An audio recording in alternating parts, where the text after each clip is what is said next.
Jalen Green gets his first NBA 20-piece. Alperen Sengun continues to show why he deserves solid minutes in the rotation this upcoming season. Dante Exum, pleasantly surprising, but ultimately the young Houston Rockets could not topple the valiant, stalwart defense of the veteran Miami Heat, trailing by as many as 21 heading into the final frame of this game before the CPR group from the Wizards game stepped into the fourth quarter and tried to make a run of things, tried to make things interesting, but ultimately could not win the game. We're going to break it all down for you right here at Locked On Rockets. It's the Locked On Podcast Network, your team every day. This is Mission Control, Houston. Ignition sequence start. With the second pick in the 2021 NBA Draft, the Houston Rockets select Jalen Green. T-minus 15 seconds. Guidance is internal. I'm going to keep working. I'm going to keep getting better every day. I'm going to keep perfecting my craft. And every time I step on that floor, I'm coming. 6, 5, 4, 3, 2, 1.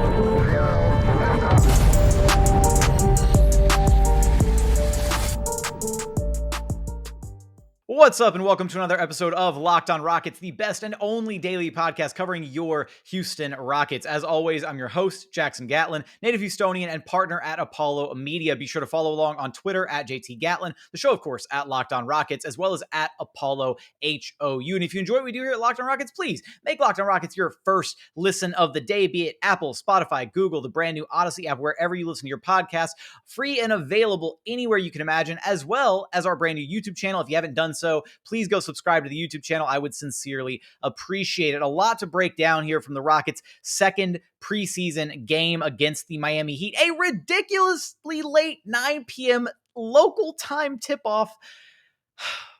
9 p.m. tip-off local was just ridiculous. You know, I'm used to the handful of like West Coast games where, you know, the 9:30 tip-offs when the Rockets are all the way out in the West Coast. That's one thing. But like 9 p.m. local here in Houston, I mean, I feel bad. There was one shot near the tail end of the game. There was, you know, two ladies in the stands, and one of them just head on the shoulder of the other one, just completely conked out. And that's about how I felt near the tail end of this game. And thankfully, the Rockets' fourth quarter CPR group, which shout out to Rowdy Maya for coming up with that nickname. I love that nickname for that group of guys playing that made things interesting, I should say, in the fourth quarter. We're going to talk about that run a little bit later on. It was like a shot of espresso, you know, a slap in the face a little bit to wake up and really, you know, kind of tune back into the game and see if they could make a run of things. But coming away from this one, I want to focus right out of the gate on Jalen Green, because he was the Rockets' high point man. It's tough because I don't want to say I'm really torn because I don't exactly want to say he was their best player in this game, because I don't want to just look at the box score and be like, oh, you know, 20 points. Yeah, he was their best guy. Because I think there were a number of other guys who had really significant contributions to what this team was able to accomplish in this game. But that said, I'm going to go with Jalen Green as just the guy that I want to talk about right out of the gate first, because it felt like he had a complete inverse of his game from the other day. So against the Wizards, could not get a single outside shot to fall, was 0 of 6 from behind the arc. Against the Heat, he basically made all of his buckets from the outside. I think he only had one shot at the rim. Yeah. So he had one bucket inside the paint. He had the one mid-range jumper where he drove baseline, shed the defender with the step back move that JVG was, you know, just completely impressed by, and then drilled the mid-range Jimmy. And then he had 4 3-pointers as well. So he finished the night with 20 points, his first NBA 20 piece, on 6 of 15 shooting, 4 of 9 from behind the arc, 4 of 4 at the charity stripe, then added in 5 rebounds, 2 assists, 3 steals, and only 2 turnovers. Was a -3 in his 28 minutes played in a game where the Rockets did trail by upwards of 20 points in this one at times. So to be only a -3 at the end of the night for Jalen Green speaks to how well he was playing and how well the units were playing on the floor alongside him in this game. I feel like one of my biggest takeaways from this game is the starters look clunky right now. Like, they looked a little clunky trying to figure things out against the Wizards. They looked a little clunky in this game. And I think a big part of that is trying to figure out exactly, like, they, in a way, it's almost like they're thinking too much about what they're trying to do out there, like about what plays they're supposed to be running or what they're supposed to be doing. Things just didn't feel extremely fluid for them at times. And I think a big part of that starts and stops with Christian Wood and exactly like what he brings to the table. And part of it right now feels like he's not, I don't want to say he's not playing the right way. That's not the right terminology for it. But I definitely remember stretches of last season where it felt like Christian Wood was working a little bit too hard to, quote unquote, get his. And it kind of felt like in this game, he was, again, working a little bit too hard to get his, whether it be, the ways that he's having to drive in to attack, off closeouts, or just his shot not falling in this game. Kind of inefficient from outside the paint. He was 4 of 10 shooting overall, just 1 of 5 from outside, and only 4 of 9 at the charity stripe. So Christian Wood's free throw struggles continue, unfortunately. And I mean, again, it's really hard for me to sit here and look at Christian Wood and say, oh, he had a bad game in his 26 minutes played. He had 13 points, again, on the 4 of 10 shooting. The outside shooting efficiency, he struggled a little bit. Only 1 of 5. You'd like to see that be a little bit better, hit at least one more three-pointer in that mix. But then when you take away the outside shooting, he was 4 or 5 inside the arc. And his shot profile isn't exactly, abnormal. I think the thing for me is just, the Rockets are utilizing Christian Wood almost exclusively as like a wing, right? And they're running a little bit of actions, through him through the high post at times. But basically, a lot of his offense stops and starts when he catches the pass out on the perimeter at the 3-point line. And then he either A, has a 3-point shot attempt, or B, he has to pump fake and then dribble drive in and absorb contact and finish in the lane. And I think that there are easier ways to get Christian Wood involved in the offense where he can be the rim runner on some pick and roll opportunities with Jalen Green, with Kevin Porter Jr. And we saw that like once or twice in this game, but we should see it a lot more. And I wonder if it's just a case of the fact that Steven Silas is kind of experimenting with things right now, because there were, it was back-to-back possessions where, Daniel Tice got an alley-oop slam off of one play, or, in this game, where he ran a screen action with Kevin Porter Jr. and KPJ, lobbed it up, and Tice was able to finish it super easily. And then a little bit later on, Christian Wood had the dreaded wide open windmill dunk that he just completely biffed.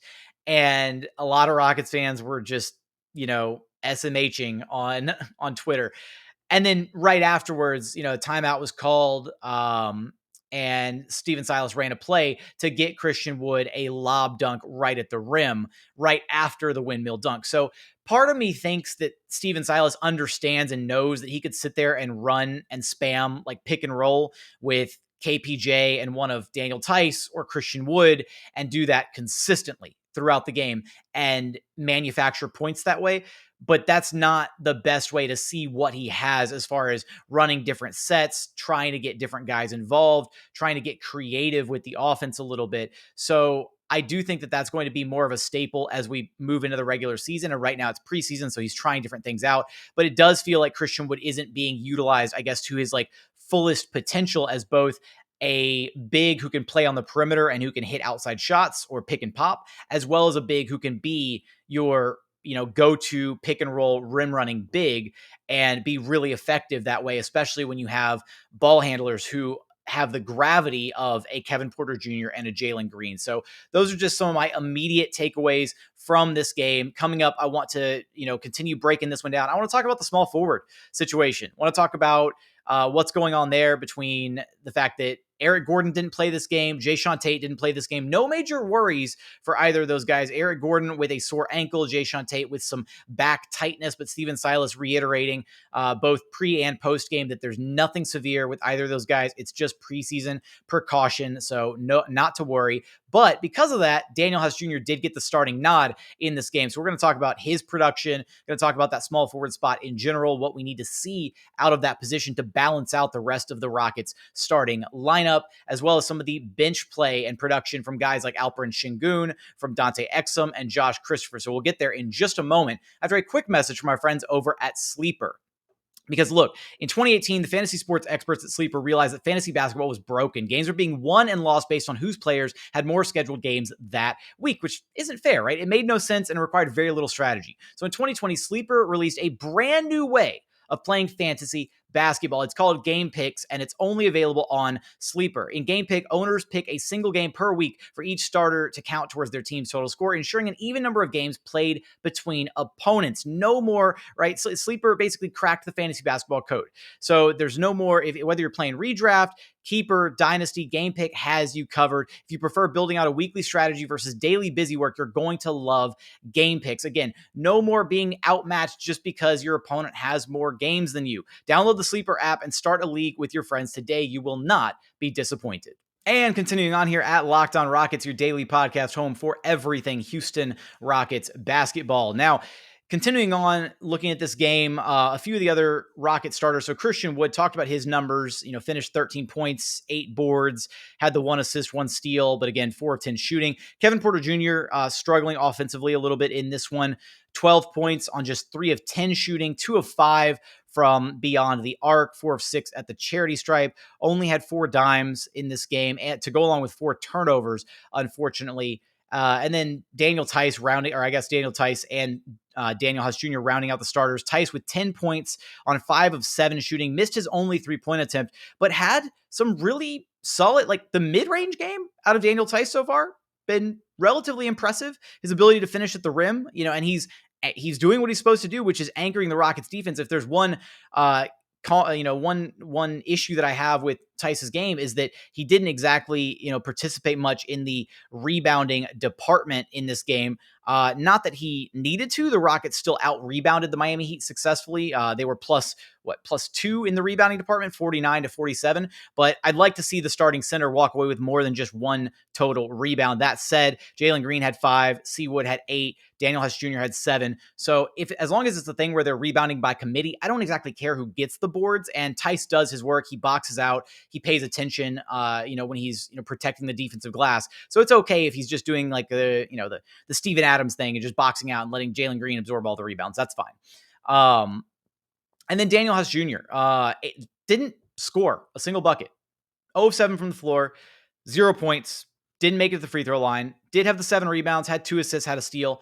But overall, just felt like kind of an empty night for Danuel House Jr., where, the offensive production was sorely missed from that position. And I think when you're looking at this starting lineup, it's going to be really tough to put exclusively on the shoulders of the big 3 of KPJ, Jalen Green, and Christian Wood to expect them to manufacture all of the offense for the starting unit.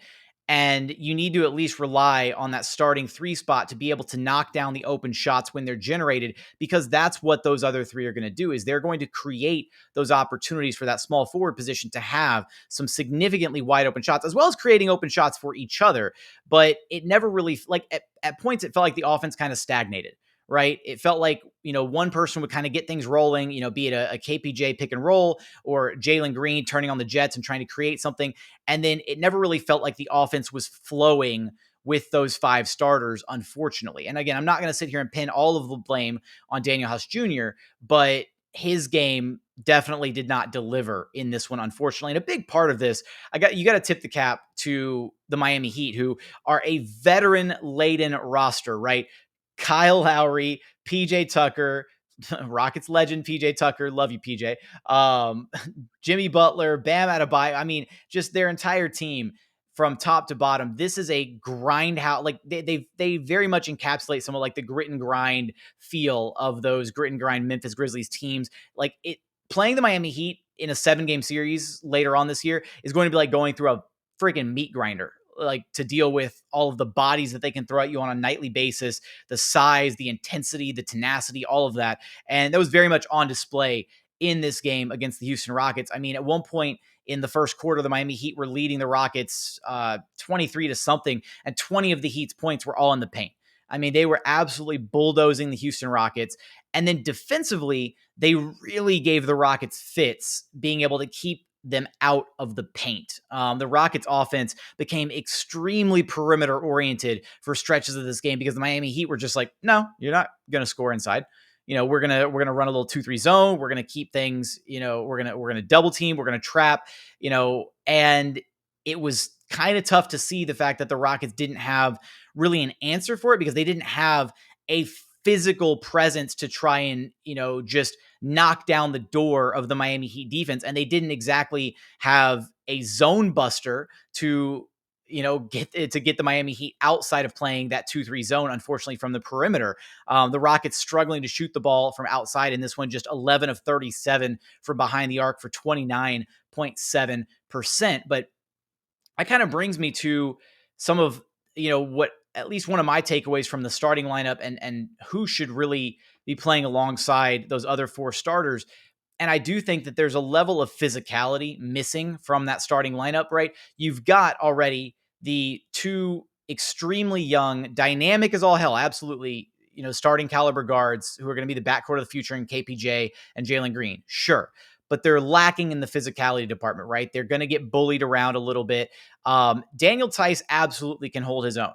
Christian Wood, another guy, not as big, not as, not as able to hold his ground against opposing bigs as you would like him to be able to do, especially for a guy his size. Even though he's added about 10 pounds of muscle this offseason, it's still not enough to where he can really hold his own and either be overly physical offensively to get what he wants, right? To just bulldoze people, power through contact and get his way offensively, or B, defensively, not getting pushed around down low, fighting for boards, all that good stuff.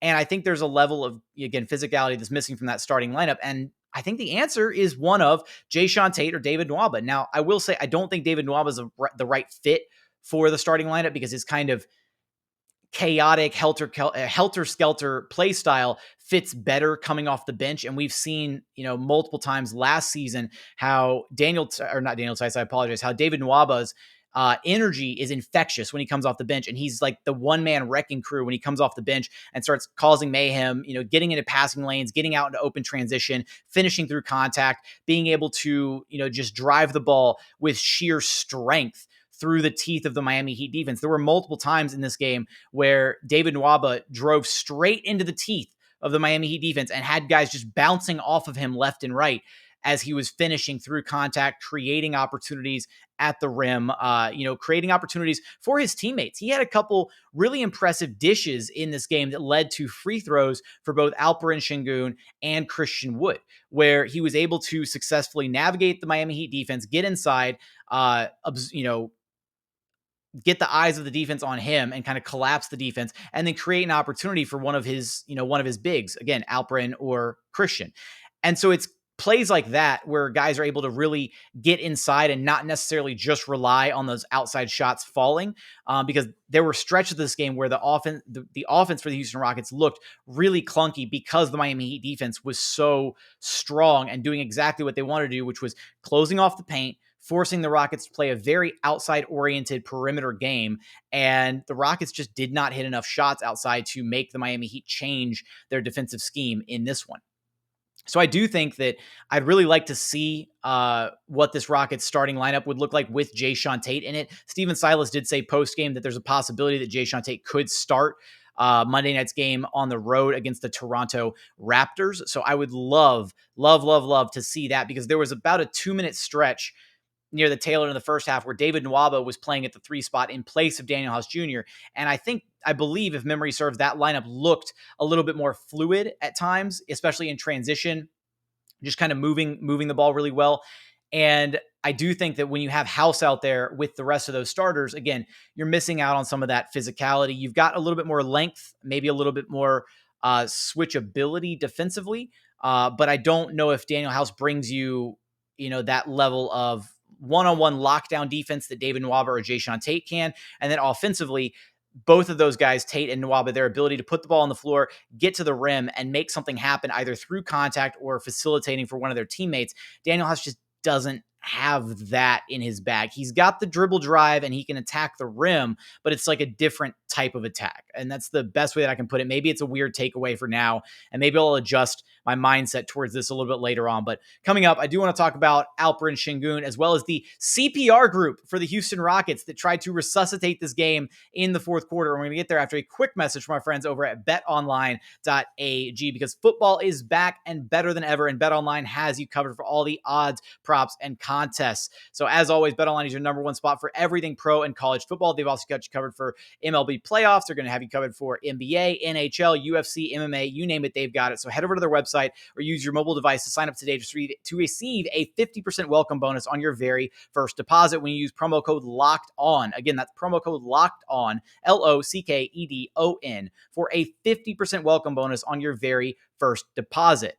BetOnline is the fastest and easiest way to bet on all your favorite sports. BetOnline, where the game starts. And another message from our friends over at Built Bar, because if you haven't had a protein bar you've actually enjoyed, you gotta check out Built Bar. Every single bar that they make is low cal, low sugar, high protein, high fiber. So many amazing flavors to choose from down their menu, right? Just raspberry, mint chocolate brownie, salted caramel, strawberry, German chocolate, my personal favorite, coconut brownie chunk. Can't go wrong with a single bar on their menu. Again, every single bar is healthy. They're great for you. And the best part is the flavors. They're not gritty. They're not chalky like other protein bars on the market. They are basically a candy bar that is jam-packed with protein. It's a protein bar that tastes like a candy bar, and you can check them out. Just visit built.com and use promo code LOCK15 to get 15% off your very next order. Again, that's promo code LOCK15 for 15% off at built.com.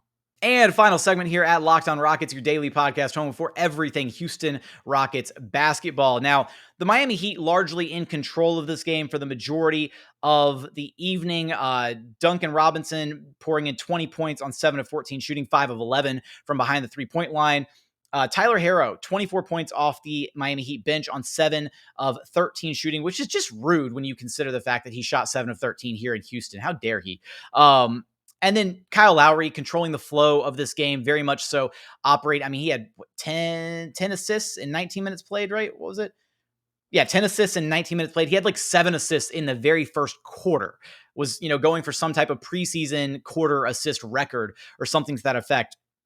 The Miami Heat very much in control of this game, pretty much after the first frame, and then all the way well into the start of the fourth quarter before the Rockets CPR group kicked in. I mean, the Heat led at 14 points at halftime. Were leading 21 points going into the fourth quarter. Pulled all their starters, and the Rockets basically alternated threw in their CPR group. But before I talk about that little fourth quarter run and kind of the highlights, the standouts from that, I do want to highlight Alperen Sengun because I really think Sengun continues to impress and show that he is going to be, and look, I made the claim already. The receipts are there, and we can go back and find them if need be. I made the claim that Alperen Sengun may develop quickly enough and find his feel for the game at the NBA level fast enough that he actually takes over starting for Daniel Theis by the All-Star break of this season. Those receipts exist, and I am feeling even more and more confident about them, as watching him play consistently, because he's got such a great feel for the game. His ability to orchestrate offense. He is probably the Rockets' second best playmaker right now. And that's crazy. Like on the active roster, you've got Kevin Porter Jr., who's leading the charge, and then you've got Alperen Sengun. And there were stretches where neither of these two guys were on the floor, and it looked rough for the Rockets. That's not a slight to DJ Augustin. I just think DJ Augustin has a little bit of a different role on this team. Essentially at times, kind of just initiating the offense and then finding his spot, be it in the corner, at the top of the key as like a spot up shooter, whereas the offense can truly run through one of Kevin Porter Jr. or Alperen Sengun. And we saw a lot of that where Sengun was running the offense through the high post, creating opportunities for his teammates. There have been times throughout these first two games where Sengun sees a play developing and fires a pass to a teammate that's not expecting the pass because he's watching these things develop in real time. And his teammates just don't have that chemistry yet with him to where they're not expecting some of these passes from him.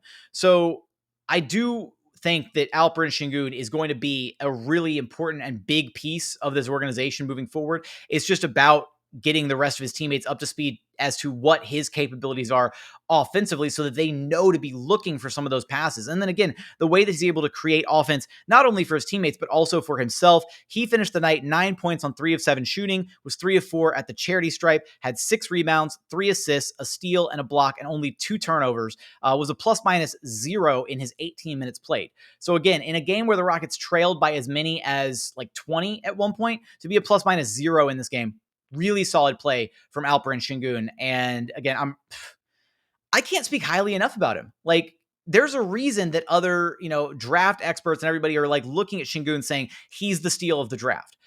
Thank the heavens for Sam Presti and the fact that he is constantly fiending for future first round draft picks, or just draft picks in general, I should say. And the fact that he was willing to trade the number 16 overall pick to the Houston Rockets and ultimately the pick that landed with Alperen Sengun. I'm really excited to see his development continue in a Rockets jersey. So I wanted to highlight him very briefly there for a moment. And then the other thing before I move on to that fourth quarter surge to kind of wrap things up, I do think that the Miami Heat offense, the fact that they have so many players that are so competent at moving without the basketball, be it as cutters or as off-ball shooters, gave the Rockets fits, right? It was really tough watching Duncan Robinson and Tyler Herro carve up the Rockets defense, and then seeing other guys be really effective, again, as cutters, just moving without the basketball and receiving dimes from the Miami Heat. I mean, they had 28 assists on 41 made shots is pretty solid. That's a really unbelievable number to have there. And so I do think that a big part of that was, again, Kyle Lowry kind of controlling the flow, moving the ball really well in transition. And then the other defensive observation that I had, the Rockets are leaving the corners open like a lot. Like, corner 3-point shooters are getting a lot of solid looks. And I'm not exactly a big fan of that. Like, it seems like maybe just defensively, either the rotations are a little bit weird or the Rockets are having guys like kind of sag in from the corners. I definitely think a couple times it was like a rotation thing. 'Cause I remember one, somebody drained a 3 from a corner and Jalen Green was like, that was my bad on the rotation or something like that. So just a quick observation there about the defense from the Rockets. But I think the biggest question is, why can't the Rockets get the rest of the 3 quarters to look like the fourth quarter when the CPR group comes in? So the CPR group being Dante Exum, Armani Brooks, Josh Christopher, KJ Martin Jr., and then, or I apologize, just KJ Martin. KJ Martin Jr. is redundant. I was told this last year. And then Usman Garuba. And it was that final 7 minutes or so, pretty much from the point that Usman Garuba checked in. And the run kind of started a little bit before that, where they really made a push to try and dig the Rockets back into this game. And shout out Josh Christopher again, who comes in and in a very brief stint of time had some solid productive minutes in the first half, didn't score the ball, scored all of his points in the fourth quarter, and finished with 12 points on 5 of 10 shooting.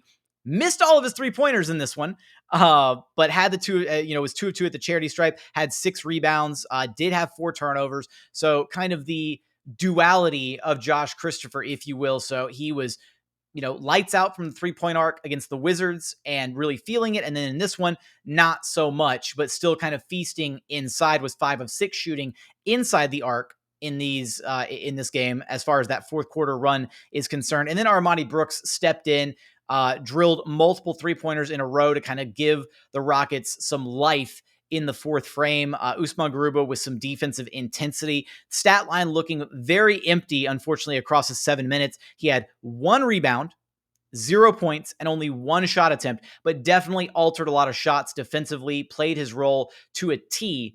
And then KJ Martin in that unit with some dribbling on display. The ability to take guys off the dribble that really, has an explosive first step. We know he's a freak athlete, and the question has just been, can he put together enough of a dribble package and kind of tighten up his handle enough to where he can be creative off the bounce and utilize his insane athleticism to be able to beat guys off the dribble and finish at the rim, be it through contact, in traffic, whatever. And we saw that a couple times in this one. He broke out like a between the legs, broke somebody down off the dribble, which I was not expecting out of him. And that was my 2 biggest goals for him this offseason was to work on his handle and to work on his outside shot. Now, unfortunately, he only attempted 1 outside shot in this game and missed it. So I'd like to see KJ Martin get a few more 3-point shots up throughout these, remaining preseason games. I don't want him to exclusively be playing as like an interior type player, because I do have hopes that he can slot in, one day as like a true wing and not just like an undersized power forward.